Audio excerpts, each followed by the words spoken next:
Welcome to Japanese Cooking 101. Today we are making Fruit Parfait, a popular dessert you can find at many cafes and fancy fruit parlors in Japan. These are the ingredients. You can use all kinds of seasonal fruits you like. We typically add corn flakes for crunchy texture and heavy cream with sugar and ice cream. First, we make whipped cream. Add sugar to the heavy cream and whip to soft peaks. Keep refrigerated until needed.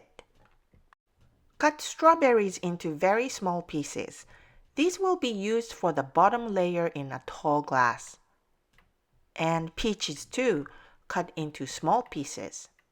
Slice apple very thinly. And cut kiwi and remove skin. And other fruits too. Depending on the size of the serving dish, you can cut into appropriate sizes.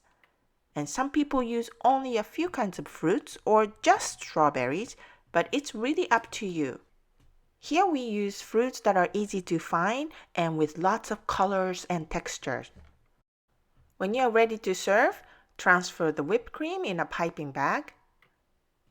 Add chopped strawberries on the bottom. Add some corn flakes and vanilla ice cream. And a layer of cut peaches. We used canned peaches for sweetness on purpose here, but you can use fresh one too, of course. Top with generous scoop of ice cream and then decorate with cut fruits around ice cream. Look how pretty is that? Good fruit parfaits at some fancy Japanese fruit shops are so good but can be expensive, but you can easily make this at home. Pipe whipped cream on top of the ice cream and put cherry on top.